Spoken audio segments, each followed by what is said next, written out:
Good morning, children. Now today we come to the next subtopic in the lesson heat, and that is modes of transfer of heat. Now we have seen that heat is a very important form of energy, and heat is measured with an instrument which is a thermometer.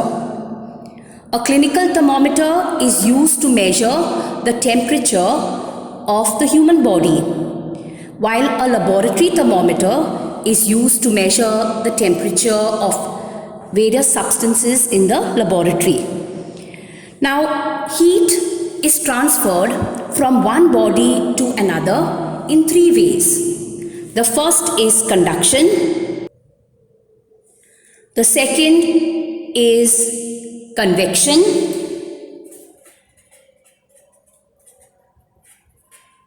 And the third is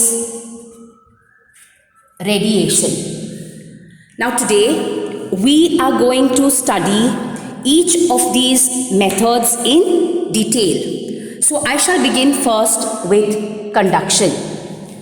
Now what is conduction? Now conduction is a method of heat transfer, or it's a mode of heat transfer which takes place in solids due to the vibration of molecules.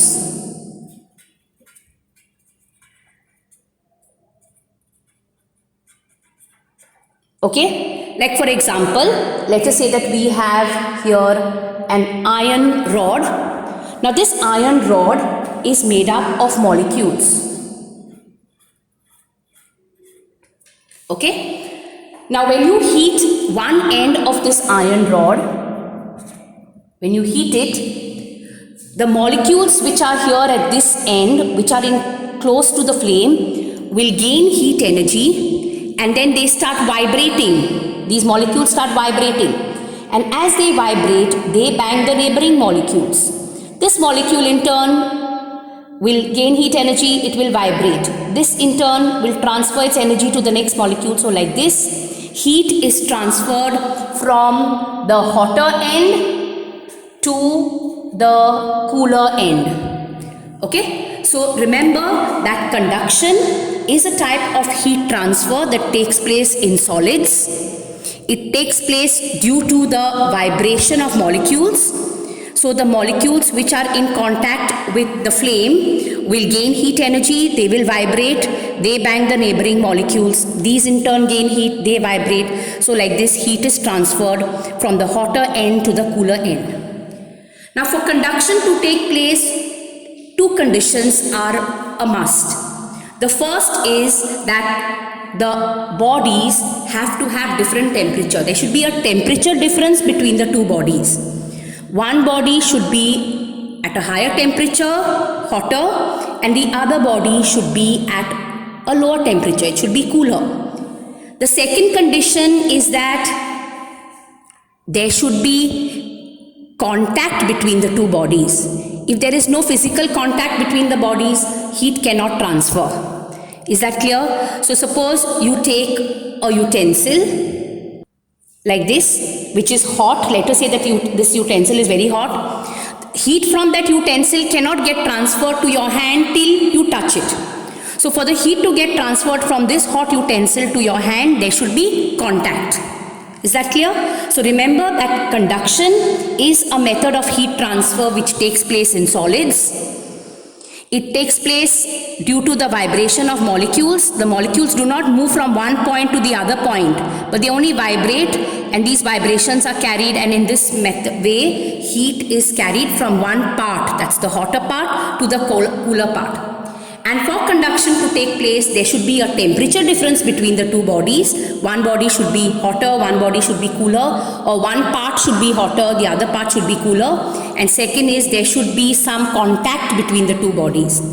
So if you just stand near hot utensil, heat will not get transferred easily by conduction. Okay, so only if you touch this hot utensil, you will be able to feel the heat. So there should be contact. Now this is a very simple diagram to understand how transfer of heat takes place. Okay. Now let us say that we have a metal rod. This is a metal rod, and there are 3 pins A, B and C, which are fixed to this metal rod with the help of wax. Okay, so there are 3 pins A, B and C, and all these 3 pins are fixed to this rod with the help of wax. Now when you start heating A, it will gain heat. The molecules at this end of the rod will gain heat, and those molecules will start vibrating. So when those molecules vibrate, the molecules nearby will start vibrating. So like this, slowly heat will be transferred from this hotter end to the cooler end. So as the heat is transferred, you will see that this pin which is attached to the rod, pin A, will fall down first because the wax over here will get melted first, because this part is gaining heat. So it will melt and pin A will fall. After some time, pin B will fall, and then finally pin C will fall.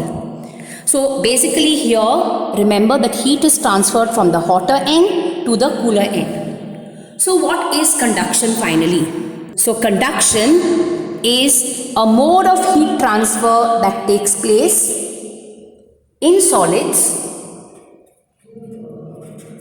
from a hotter body to a cooler body due to the vibration of molecules. So remember that the molecules which are heated here at this end will gain heat, and they vibrate and they cause the neighboring molecules to vibrate, and in this way heat is transferred. The molecules from here do not move and move here, but they only vibrate. Is that clear? And 2 conditions that are necessary for conduction are, first, that the 2 bodies have to have different temperature. There should be a temperature difference between the 2 bodies. Or if it's the same body, then one part should be hotter, one part should be cooler. One should be at higher temperature, one should be at low temperature. So there should be a temperature difference. And second is that the 2 bodies have to be in contact with each other. Now there are some substances which allow heat to transfer through them very easily. They are called good conductors of heat. Like for example, silver, copper, aluminium, all these are good conductors of heat. Silver is a very good conductor of heat.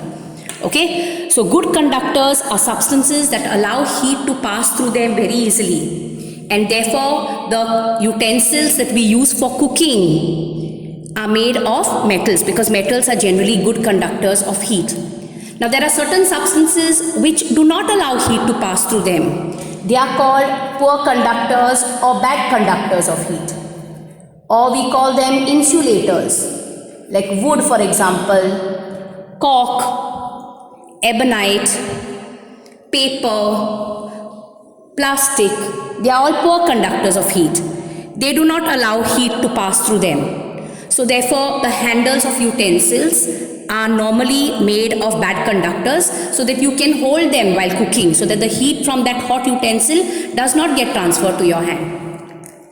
Okay, now tomorrow we will do the next part, that's convection and radiation.